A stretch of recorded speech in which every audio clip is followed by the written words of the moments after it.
Alors, il y a annonce qui a été faite, c'est tout chaud, là, j'ai le communiqué entre les mains depuis les dernières minutes. Ça nous vient de Santé Canada et ça touche vraiment un médicament de tout le monde, l'acétaminophène, le Tylenol, là, pour ne pas le dire.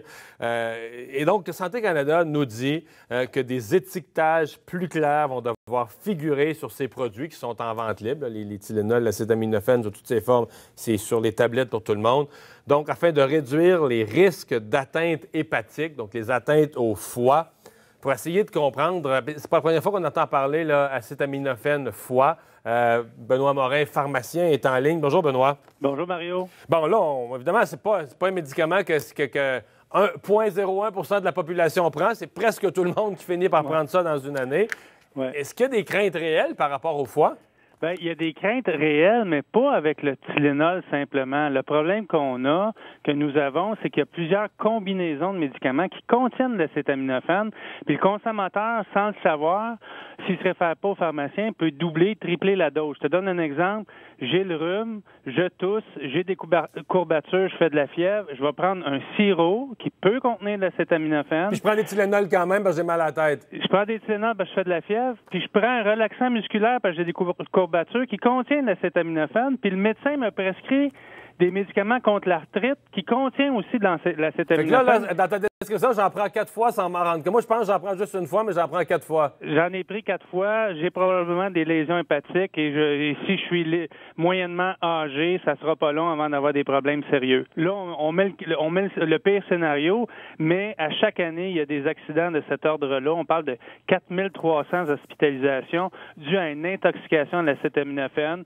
270 vont avoir des lésions hépatiques, 45 décès, donc c'est assez sérieux. Aide-nous, la lésion hépatique, la personne qui a des lésions hépatiques, problème au foie, qu'est-ce qu'elle vit, qu'est-ce qu'elle fait, des crises de foie? C'est pas juste une crise de foie, c'est que le foie, il est abîmé. Et après ça, on souffre d'insuffisance hépatique, c'est-à-dire que le foie n'arrive plus à faire son travail de détoxification du sang, Et là, dépendamment de la nature, ça peut aller jusqu'à la cirrhose ou au décès. Donc, on a vraiment des problèmes sérieux quand ça arrive. Mais encore une fois, c'est pas le Tylenol qui est dangereux. C'est la quantité que les gens vont en prendre parce qu'ils s'en rendent pas compte. C'est ça le problème. Ouais. Et là, Santé Canada... y a-tu des gens... Parce qu'on a quand même un sentiment que c'est inoffensif. Par exemple, je pense à des gens qui ont des migraines ou des maux de tête importants ou même des gens qui ont mal à quelque part de façon importante.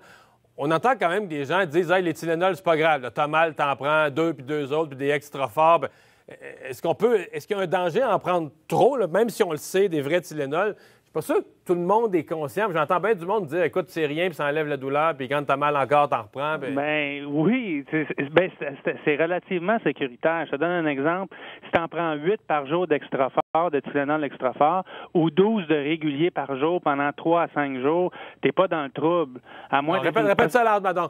Pas dans le trouble, là, 12 réguliers ou 8 extra forts par jour. Pendant 4 jours. Si tu n'as pas 85 ans ou tu n'as pas 90 ans, tu es correct. Si tu es plus âgé, tu en prends moins, tu en prends 6 par jour ou à peu près 8 par jour de régulier. Et ça, c'est sécuritaire, il n'y a pas de problème. Le problème vient lorsqu'on combine avec d'autres choses, ou si j'ai une interaction avec des médicaments de prescription, ou si je consomme beaucoup d'alcool, parce que l'alcool va solliciter le foie aussi. Combiné à l'acétaminophène, on recommande pas plus que 2 consommations par jour. Donc, il faut... c'est pas vrai que aussi... Parce que il me semble que c'est la combinaison la plus fréquente, là. Alcool, mal à la tête, Tylenol, là, c'est comme 1 plus 1 égale 2, là.